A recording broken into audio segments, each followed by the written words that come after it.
días, mi nombre es Patti Casian y este es Diseño y Salud. El día de hoy vamos a estar pues transmitiendo desde el Café Literario, algo que nos da mucho gusto. Y el día de hoy vamos a hablar acerca de un reporte que salió hace 3 días, el 18 de mayo. La Junta de Monitoreo de la Preparación Global es una organización independiente de la Organización Mundial de Salud y digamos que año con año presenta un reporte. Y este reporte, el año en curso, salió, como les decía, el 18 de mayo y el nombre que le da al reporte es A World on the Edge, un mundo al límite. Entonces, básicamente, pues, con el puro título del reporte vamos viendo de cómo está la situación mundial, ¿no? Para dar un contexto, como les decía, la Junta de Monitoreo de Preparación Global fue establecido como un organismo independiente de monitoreo y rendición de cuentas en el 2018, después de una gran, digamos que, epidemia de ébola en África. Y este organismo se creó junto con la OMS como con el Banco Mundial para fortalecer la preparación ante crisis sanitarias mundiales. Entonces se crea en el 2018 inmediatamente después de la epidemia del ébola, y justamente después, vemos la pandemia del COVID-19. Entonces, lo que presenta este documento es una clara evidencia, ¿no? Que después del COVID-19 aprendimos mucho, invertimos más y desarrollamos nuevas tecnologías. El mundo no necesariamente es más seguro frente a futuras emergencias sanitarias, ¿no? Entonces vamos a irlo desglosando un poco de qué es lo que nos presenta este reporte. El reporte nos señala que el riesgo pandémico va en la dirección equivocada. El cambio climático, los conflictos armados, la movilidad global, la gran cantidad de información y por ende la gran desinformación están creando un mundo desigual y haciendo que las emergencias sanitarias sean más difíciles de prevenir y por lo tanto de manejar. Es decir, con el COVID, y lo hemos dicho, aprendimos bastante, pero como que se nos fue olvidando. Ya van 6 años después, casi 7, y pues hemos dejado muchas de los aprendizajes que tuvimos de lado. Entonces aprendimos, pero también no hemos cambiado suficiente, como que digamos, el sentimiento de emergencia o de ese sentimiento de que estaba atentando con nuestras vidas se fue.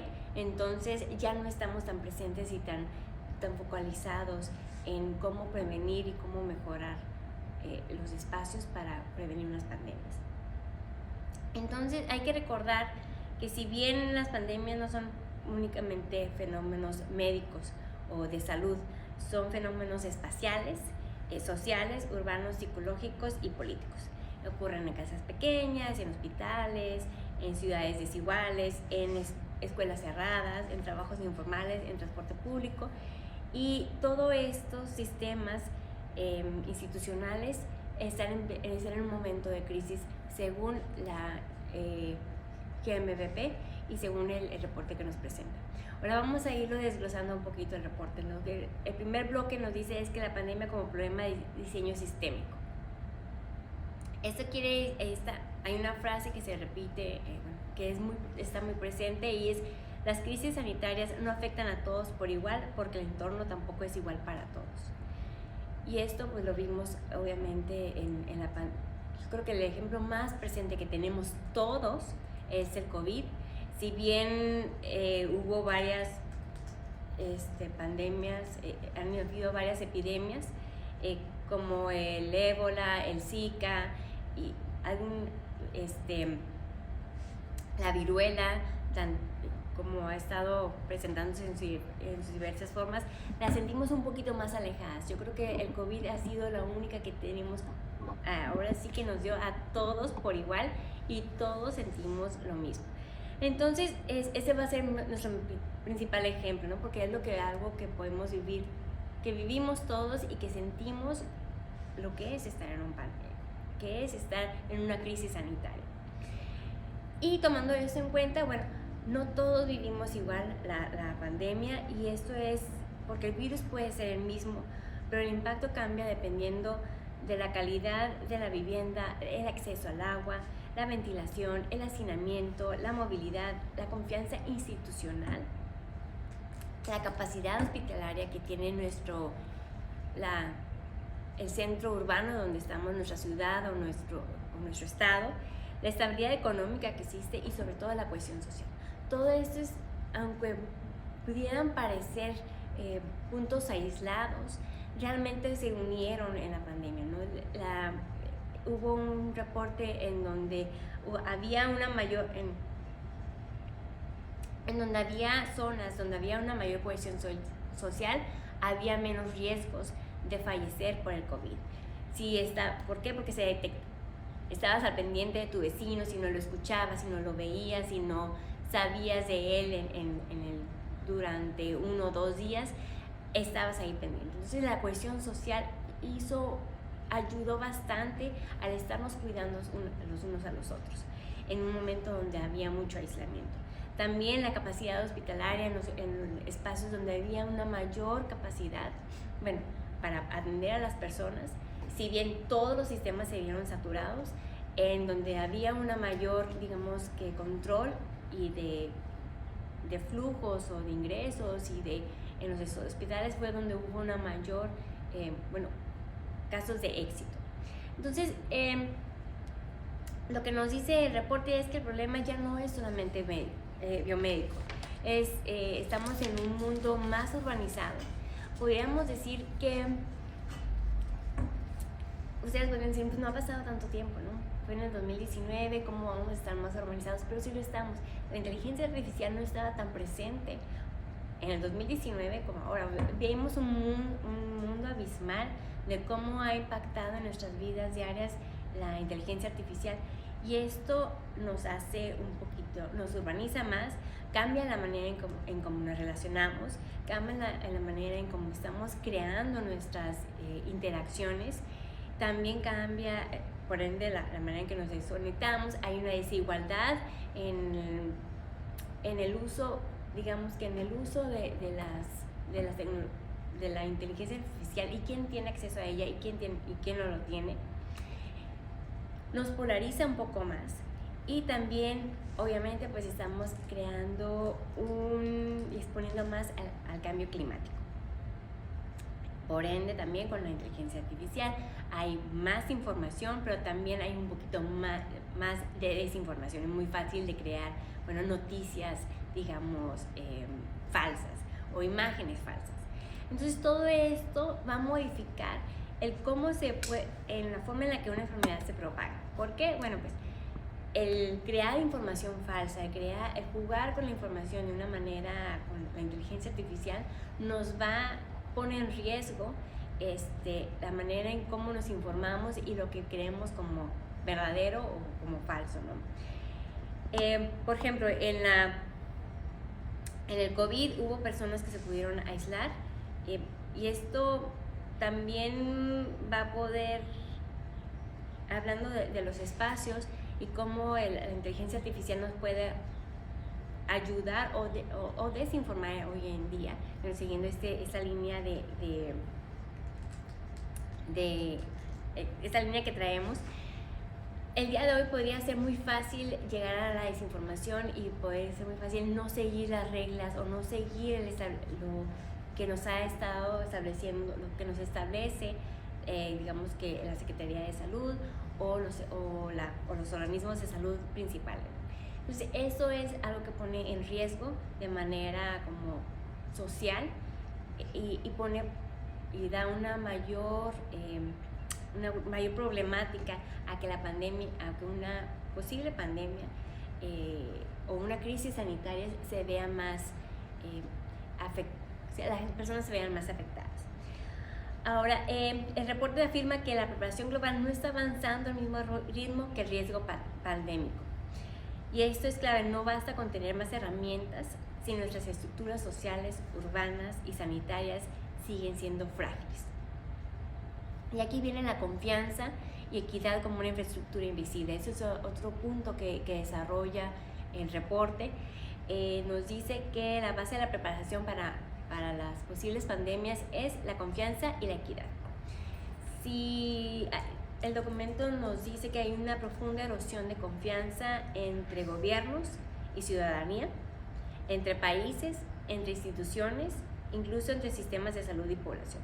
Entonces no hay una confianza, el COVID-19 no vino a fortalecer la confianza que tenemos los ciudadanos en nuestro gobierno, no vino a fortalecer la confianza que tenemos en nuestro sistema de salud. Sobre todo aquí en México, yo creo que evidenció las grandes fallas que teníamos y hizo esa desconfianza que existía, se hizo más fuerte, ¿no? Nos separamos un poquito más. Y la confianza, ¿por qué es importante y por qué es importante hablarla? Porque es infraestructura social. La confianza, si una comunidad no confía en sus instituciones, en su comunidad, los mensajes de salud pública no van a servir de nada. La distribución de recursos, cualquier estrategia que se haga para solventar una situación de pandemia se va a ver debilitada por esa falta de confianza. No vamos a creer, en pocas palabras, no vamos a creer en lo que nos están diciendo, ¿no? Cuando pensemos en una relación amorosa, cuando ya no hay esa confianza, cualquier cosa que digan se pone en duda, es exactamente lo mismo que pasa yo con la institución. Ese mismo, pues me lo estás diciendo, pero no te creo. Entonces, esto quiere decir que las personas van a dejar de seguir las medidas sanitarias, van a aumentar las teorías conspiracionistas, va a disminuir la vacunación, que ya lo hemos visto, ya lo estamos viendo, va a crecer la polarización porque va a haber personas que van a creer en la información, que la van a defender, hay otras que no, y hay otras que van a crear sus propias informaciones, entonces se va a empezar a polarizar.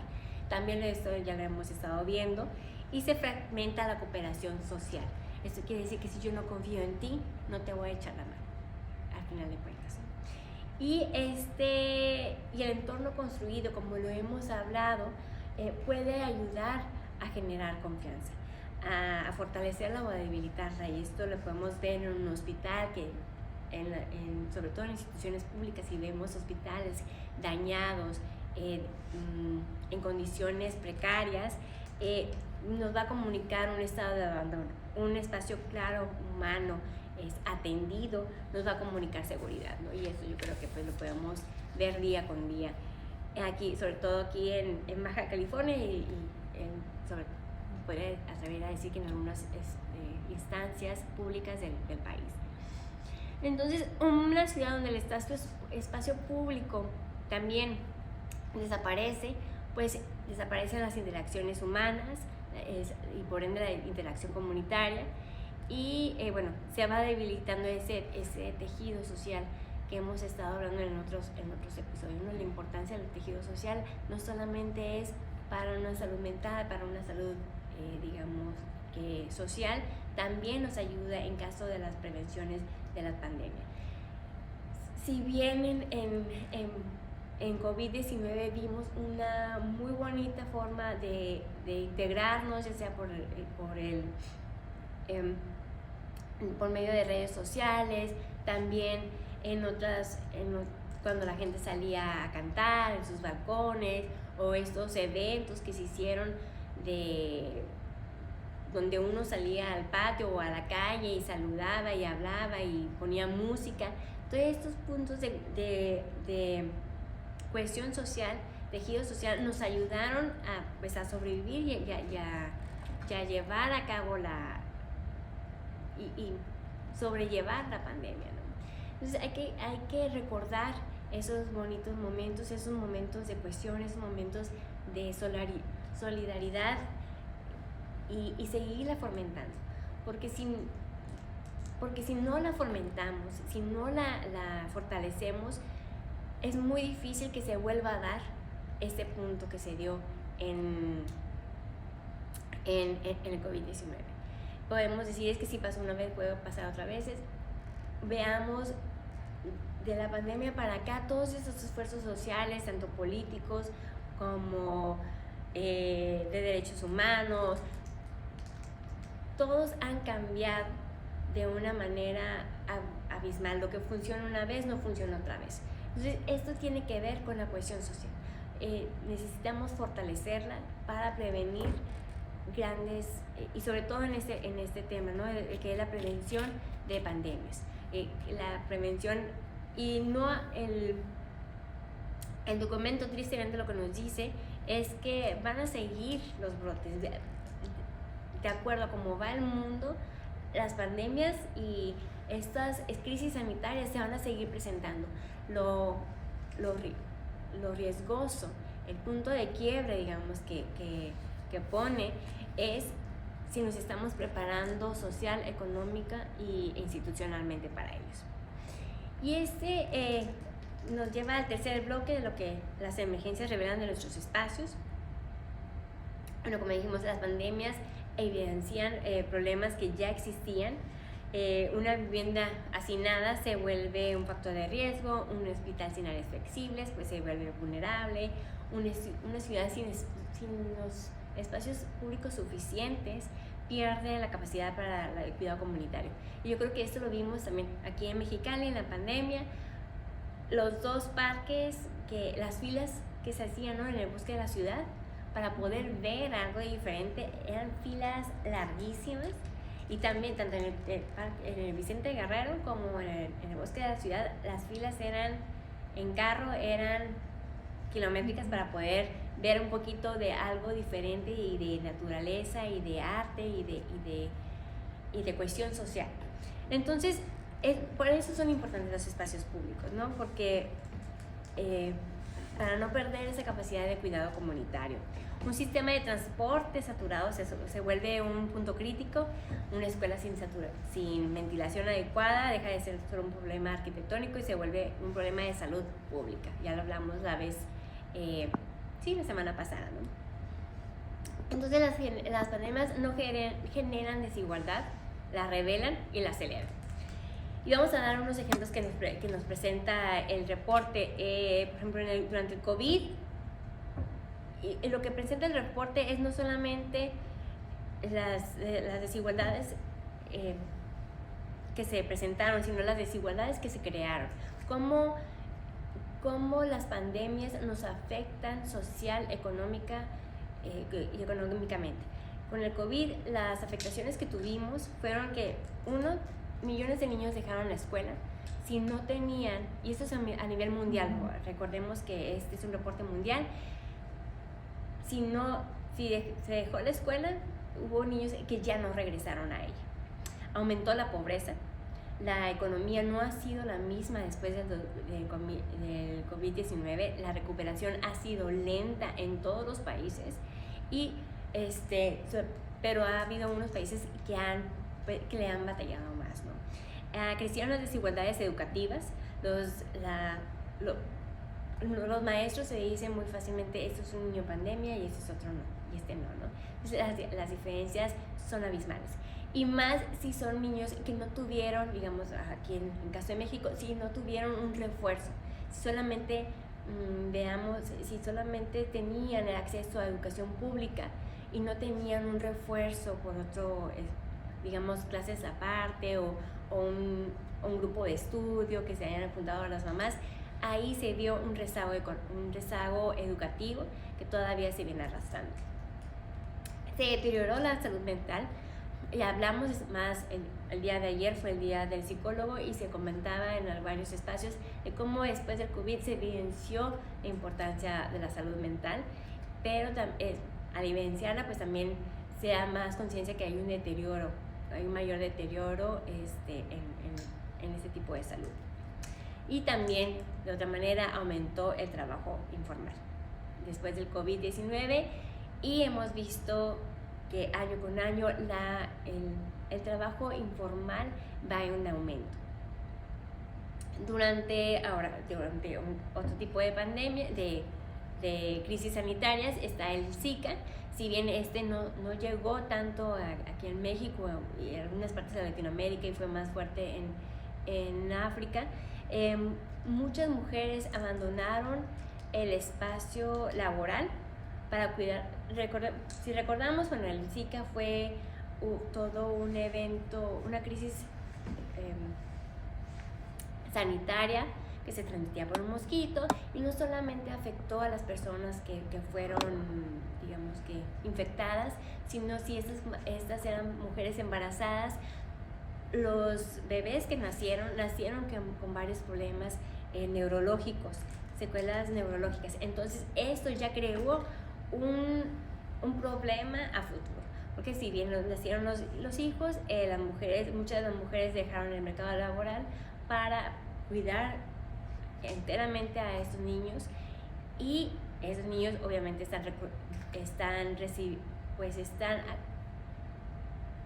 reciben apoyo institucional por parte de salud.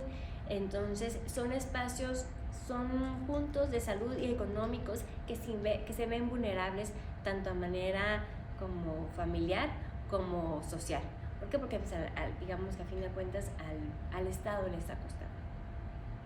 Durante las varias crisis de ébola que se han presentado, como dijimos, este tipo de reportes, esta junta global se creó después de una crisis sanitaria de ébola, y nuevamente ahorita, esto fue en el este de África. Ahorita nuevamente hay otra crisis sanitaria de ébola en el centro de África. Esto nos presenta, nos presenta estas grandes desigualdades que hay, ¿no? Porque la ébola no es algo que se transmite de manera aérea, es contacto físico.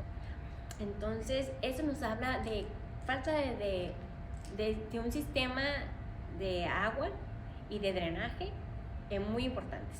No hay el agua suficiente para poder limpiar, para poder desinfectar.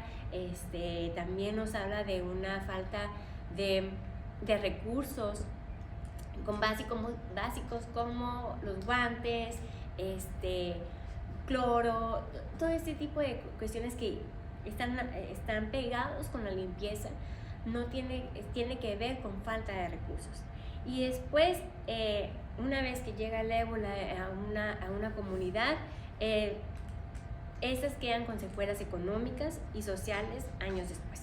Entonces, digamos que las comunidades que se vieron afectadas por ébola en el 2018 siguen arrastrando estos problemas sociales y económicos. ¿Por qué? Porque es devastador la cantidad y sobre todo de huérfanos que se presentan. Por aquí tenía el documento, como les digo,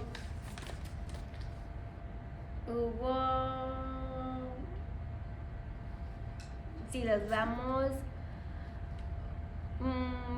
11,000 en el 2016, 28,000 casos de fallecimientos, ¿no? Entonces son bastantes, y sí dejan un rezago, y sobre todo si son niños que se quedan sin sus padres y sin su soporte, sí nos da un rezago tanto social como económico. ¿Y esto qué tiene que ver con el diseño? Bueno, como hemos hablado y como les decía ahorita, tiene que ver como cómo se construyen los espacios, ¿no? El hecho de que no haya redes pluviales, redes sanitarias, redes de agua, el acceso al agua, tiene que ver con la construcción y tiene que ver con la construcción de espacios. También el hecho de cómo construimos las colonias, cómo creamos los espacios,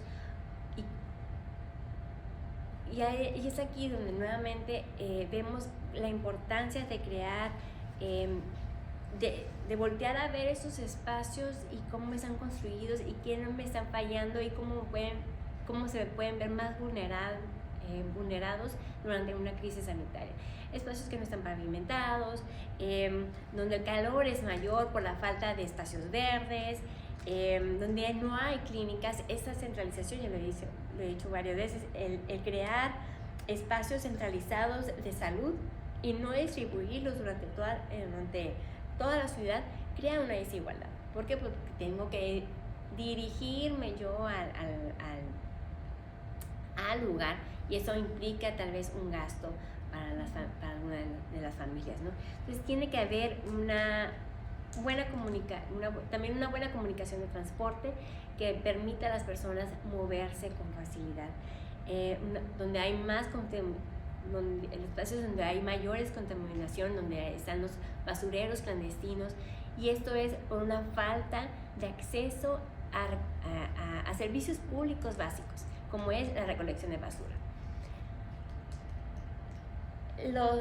Podríamos argumentar, ¿no?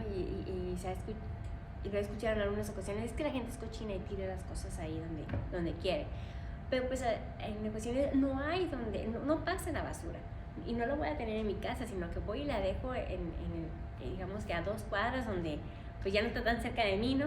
Pero de todos modos eso crea una crisis de salud, porque pues ahí pues la misma basura genera calor, genera toxinas, hay fauna, animales, entonces que también pueden llegar a dar otro tipo de enfermedades. Entonces sí tiene que ver cómo construimos y planeamos las ciudades, porque al planearlas y al tener en cuenta el crecimiento urbano natural, digamos, tiene que ver con el dar atención a estos espacios, y con la atención queremos decir de servicios públicos mínimos, que es agua, alumbrado, agua, pavimentación y recolección de basura. Son uno de los principales que nos van a ayudar a tener una mejor salud pública. Y el reporte también nos señala que las emergencias recientes han dejado a sociedades más pobres, desiguales y divididas, lo que, como hemos dicho, va aumentando. Lo que nos presenta el reporte, y presenta 3 puntos como digamos que a rescatar, es continuar. ¿Qué nos propone? O sea, no solamente es puro pues ya estamos mal y ya venimos. No, lo que nos propone este reporte es 3 puntos principales. El primero es continuar con un monitoreo independiente de riesgo pandémico, y esto significa contar con sistemas que observen amenazas, vulnerabilidades y capacidades de respuesta sin depender únicamente de intereses políticos. Si bien esto, pues cuando le dije, bueno, pues este no es el trabajo de la OMS, pero lo que el mismo reporte, la misma junta propone es, ahorita desconozco, la verdad desconozco cuál sea el procedimiento, pero ellos, me imagino que no ha de ser que proponen, pero lo que ellos proponen es solamente responderle directamente a la Asamblea Principal de la OMS. Entonces yo nada más te voy a dar a ti el reporte, no se lo tengo que dar a nadie más, y tanto te lo doy a ti como se lo doy a la ONU. Y creo que esto se puede reproducir también a nivel nacional y también a nivel, digamos que a nivel de ciudad. Ya ha habido algunos esfuerzos por comités ciudadanos de verlo, pero sí es importante un monitoreo independiente con una agenda ciudadana solamente. Entonces es importante crear estas redes de apoyo y de monitoreo para poder sobrellevar y tener la capacidad de afrontar estas crisis sanitarias evidentes que ve la Organización Mundial de la Salud presentes. El segundo punto es el acceso equitativo a vacunas, diagnósticos, tratamientos y equipos de protección. Es muy específico a vacunas, que lo hemos visto hace unos meses con la crisis del sarampión, que de repente quedó muy calladito. No sé si ya superamos esa crisis, pero bueno, había una falta de vacunación a nivel nacional, ¿no? Entonces tenemos que tener acceso a vacunas, al diagnóstico, al tener y los diagnósticos es la primera instancia en salud. Voy al doctor y que te den un buen diagnóstico, que no nada más te digan, sí, toma tu paracetamol, ¿no? Tiene que haber un diagnóstico acorde para las personas, porque un diagnóstico a tiempo y buen hecho puede salvar a muchas personas, ¿no? Y equipo de protección, poder tener lo básico, lo que vimos que faltaba en pandemia: cubrebocas, guantes, equipo de protección para el personal médico, y sobre todo, bueno, también para el personal que está cuidando a las personas vulnerables. No vas, y también nos dice que no basta con exigir que existan estas herramientas, sino que lleguen a tiempo y de forma justa, o sea, que lleguen en el momento que son necesarias y de una forma distribuida de manera equitativa, ¿no? Algo que evidenciaba el reporte es que con el COVID se vio cómo algunos países recibieron las vacunas una vez que se desarrollaron de manera rápida y otros tardaron más en recibirlas. Entonces es ahí donde debe estar equitativo y que lleguen a tiempo. La tercera es el financiamiento sostenido. Se me hace un poquito más difícil si bien estoy de acuerdo con lo que presenta, se me hace un poquito más difícil, sobre todo por la falta de confianza y por la falta de los casos de corrupción que se podrían dar. Pero lo que propone es que exista un financiamiento exclusivo para la preparación antes y durante y después, digamos que un guardadito para cuando haya una crisis, tener este dinero etiquetado para crisis sanitarias. También propone tener mecanismos de día cero, es decir, recursos disponibles desde el primer momento de una amenaza sanitaria. Eso es lo que propone. Yo lo veo desde el nivel, digamos que nacional y hasta inclusive podría yo decir estatal. Lo veo un poco complicado, pero sí creo que es importante tenerlo, y también tenerlo en la mente y tenerlo presente nosotros como ciudadanos para poderlo exigir, y por ende exigir. Esto nos va a llevar, cuando estaba revisando el reporte veía que todo está entrelazado, ¿no? La salud, el cuidado de la salud, como lo dice el documento, no solamente no crea problemas, los evidencia. Entonces creo que al momento de tomar en cuenta lo que necesitamos para estar preparados para una siguiente crisis de salud, es preparar el camino tanto económicamente como política como socialmente. Así es importante que nos volvamos a ver nuevamente, porque lo hicimos por un breve momento, pero después pues regresamos. Ahora sí que después de cuando regresamos, cuando pudimos salir de nuestras casas, dijimos, pues ya vamos a regresar a la vida normal, ¿no? Y fue regresar a como si no hubiera pasado nada. Y esto creo que ha sido uno de los errores más fuertes de nosotros como seres humanos, ¿no? Olvidamos aquello. Y sí, el cerebro está hecho para mantener, o sea, nuestro cerebro está, digamos que su función es mantenernos vivos. Como hemos visto en otros de esos, tenemos pues varias partes. La corteza es la que nos hace pensar, las que nos hace ver al futuro, los que nos hace ver los tiempos, y cuando estamos en paz, podemos crear, o sea, generar este tipo de pensamientos. Pero si estamos en un proceso del día a día, que ese es el con preocupaciones, con otras cosas, pues estamos en un automático. Entonces, al final de cuentas, ese es por eso como que ¡pum!, se apaga, ¿no? El cerebro va apagando lucecitas para no gastar la energía. Y vaya de enfrente para atrás. O sea, lo que necesito obvio es mantenerte vivo. Y eso creo que hace que nos olvidemos de algunas cuestiones. Pero tenemos que crear esos momentos de conciencia para poder recordar y mejorar lo que necesitábamos mejorar después.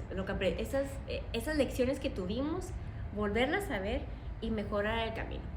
Entonces, ¿qué tendría que cambiar en nuestras ciudades y espacios de salud?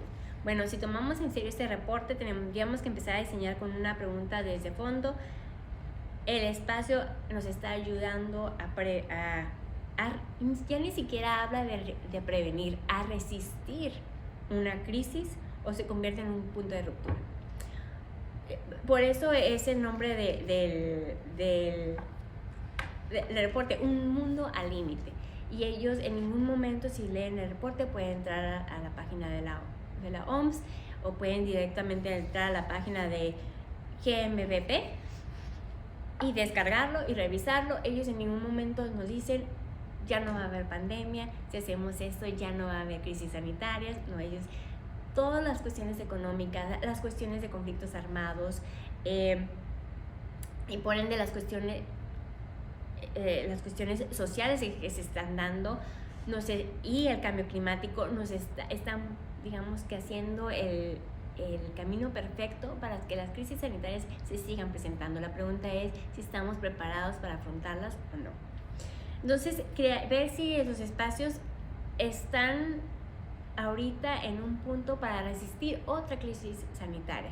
Nuestros hospitales, si tenemos, y en los hospitales, si estos tienen áreas flexibles, si creamos áreas flexibles después de la pandemia o no, si creamos rutas claras, si creamos espacios de control de infecciones, si mejoramos la ventilación en los espacios de salud, si creamos zonas de descanso para el personal médico, que fue evidente el cansancio, el agotamiento y el burnout que llegan a tener, y si existe una capacidad de expansión y de comunicación efectiva en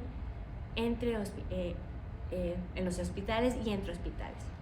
Entonces, eso hay que voltearlo a ver y revisarlo y ver porque si no lo mejoramos, pues lo más probable es que pase. El mejor de los casos es que no pase lo mismo. En el peor de los casos, pues que se vea mucho más severo las imágenes que vimos nosotros durante el COVID van a ser más severas. Hablando de viviendas, implica hablar de habitabilidad. ¿Cómo está nuestra casa? Si existe ventilación, si existe privacidad, si hay un confort térmico y si existe la posibilidad de cuidarme yo adentro de mi hogar. Vimos muchas cosas después del COVID, de la multifuncionalidad, pero nuevamente estamos hablando de que nos olvidamos. El día a día se nos hizo olvidar. Hay que voltear a ver nuevamente en nuestras casas y ver qué puedo cambiar ahorita para que este espacio me sostenga durante una crisis sanitaria. A nivel ciudad, transporte digno, espacios públicos saludables, infraestructura barrial, y eso es infraestructura en donde yo no tenga que salir de mi barrio, de salir de mi colonia para adquirir las cosas esenciales. Acceso a servicios y redes comunitarias. Nuevamente, el acceso al servicio público, los servicios públicos es fundamental para poder crear comunidades más resilientes a crisis de salud. También en todos los casos implica con diseñar esos nuevos espacios de salud, estos nuevos espacios urbanos, una visión multisectorial, donde exista atención a salud, arquitectura, urbanismo, psicología. O sea, tenemos que crear los nuevos espacios pensando en esta complejidad humana que somos. No somos personas solamente que necesitan un espacio en donde dormir, un espacio en donde divertirse, sino esta complejidad que somos, que se vea reflejada en nuestra arquitectura y en nuestros desarrollos urbanos y en nuestro crecimiento urbano más bien. Entonces, este reporte, A World on the Edge, el mundo al límite, nos recuerda algo incómodo, que es el mundo no puede volverse a prepararse tarde. Ahora sí que nos agarró en curva el COVID, pero ahora ya no podemos decir que nos agarró en curva, y mucho menos cuando se están creando estos documentos año con año. Y estuve revisando los pasados, este es como más de, ya estamos, sí fue como estamos al límite, ¿no? En esta situación, sobre todo global. Y ustedes se preguntarán, bueno, ¿por qué tiene que ver que esté la guerra, que esté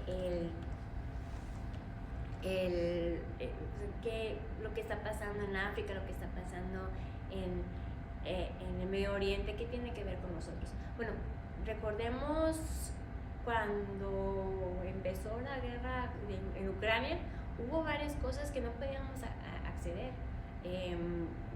Se tardaron algunas cositas en llegar con nosotros. ¿Por qué? Porque al final de cuentas estamos en una globalización y vivimos en el mercado global. Entonces, sí nos impacta, tal vez y sí, las redes sociales y el mundo tan volátil en el que estamos hoy en día, se nos van olvidando las cosas como que acaban de pasar hace 2 semanas, eran súper indignantes. El día de hoy ya ni se hablan, ya ni se dicen, ya ni nada. Entonces, esto tiene que ver también con el que olvidemos cómo estamos interconectados y cómo sí nos afecta, digamos, el efecto mariposa, ¿no? Cómo sí nos afecta lo que está pasando en el otro lado del mundo, porque sí nos ha afectado. Nada más que creo que esta vida tan rápida que estamos teniendo hace que no se nos olvide. Entonces hay que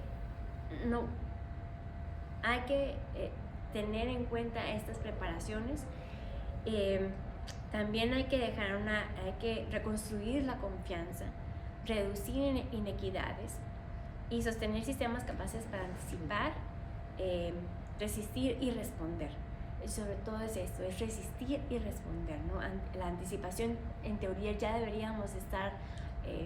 debimos de haberla tenido después del COVID, y si no la tenemos en nuestras comunidades más cercanas, ya sea en mi ciudad, en mi estado, en mi país, bueno, creo que lo decía la vez, en el episodio, en el programa pasado, si no en el antepasado, ya es como un trabajo ciudadano que tenemos que estar haciendo, ¿no? Entonces, en conclusión, lo que nos dice ese reporte es que la próxima crisis sanitaria no va a poner solamente en duda o en prueba nuestros hospitales, va a poner nuestras casas, nuestras ciudades, nuestras instituciones en sí. Bueno, y recordar que diseñar espacios no es solamente diseñar lugares bonitos o funcionales. Tenemos que crear espacios con condiciones de vida, donde la vida se pueda sostener. Y esto lo hablábamos en el episodio, en el programa del Día de las Madres. El espacio debe sostener la vida que tenemos, la vida y cómo va cambiando. Entonces, inclusive en momentos de crisis. Entonces, los invito a que revisen el documento. Se encuentra en la página de la GMB. Es un área independiente tanto de la OMS como en conjunto con el Banco Mundial. Y bueno, y ahí se puede ver digamos que el hecho de que el Banco Mundial también esté en colaboración, pues quiere decir que también hay un efecto económico muy importante, y cómo debemos y lo hemos visto y a veces se nos olvida, pero después de una gran crisis de salud, pues las crisis económicas vienen pues de lado, ¿no? Recordemos cuando nos enfermamos, pero si hay una enfermedad en una casa, una enfermedad grave, hay una afectación económica.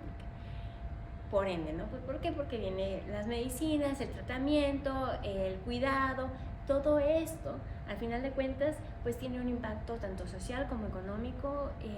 Yo creo que si lo aterrizamos a un momento personal, cuando uno de nuestros familiares está enfermo, que realmente tiene un impacto en en nuestra familia, una enfermedad ya sea como cáncer o una enfermedad inmunodepresiva, sí genera un impacto en todos nosotros. Entonces recordemos, volteémonos a ver en esos momentos y cómo nos genera, cómo nos impactó y exponenciarlo a cómo nos impacta en la sociedad, a mi ciudad, a mi estado y a mi país. Entonces no los quiero dejar con un mal sabor de boca, pero creía que era importante comentarlo después de esta presentación, lo que hicieron en la OMS. Creo que es importante estar viendo este tipo de documentos, revisarlos y voltearnos a ver cómo estamos diseñando y cómo estamos planeando nuestras ciudades. Nuevamente, los invito, y lo he dicho en varias ocasiones, pero yo creo que ya es momento de empezar a realmente hacerlo. Si ustedes tienen alguna idea de cómo podemos generar y fortalecer una comunidad, y sobre todo desde aquí de Canal 15, son bienvenidas las ideas, son bienvenidos los comentarios. Me voy a dar a la tarea de no solamente estar hablando de comunidad, sino empezar a generarla. Entonces los invito a que si tienen alguna idea de cómo podemos fortalecer esta comunidad de Canal 15, nos las hagan llegar. También a ver si ya me estoy aquí en público, me estoy comprometiendo, pero sí lo voy a hacer, porque creo que después de haber leído este documento, creo que sí es necesario fortalecer, y hablo mucho de comunidad en todos mis programas. Yo creo que ya es tiempo de empezar a fortalecerla y que lo empezamos a sentir ya en persona y no nada más por este medio. Muchísimas gracias por conectarse. Saludos. ¿Hay saludos? Ajá. Sí, está Lev Lisros, también está Ana del Carmen Ronda, Alonso Martínez, Natalie Mena, está Joan Bastar, Amarilis López, Marta Denise Macas. ¿De dónde nos están escribiendo? Porque creo que no son de aquí. Amalia Delgado. Serán nuevos. Serán nuevos, pero ¿de dónde? Amalia Delgado, a Jorge Lucanes, también conectado. Sandra Carboni saluda, y también saluda Jacqueline Valencia. Está Joe Pérez, Luz Orozco, saludos Luz. Valeria García López, Adria Sánchez Paniagua, Elisa Romero, Sandra Barrios, excelente programa, muchas gracias. Tere Rico también está conectada. Bernardo Sepúlveda, saludos. Está Sandra Oropesa, saludos desde México. Saludos. Marcos Briceño.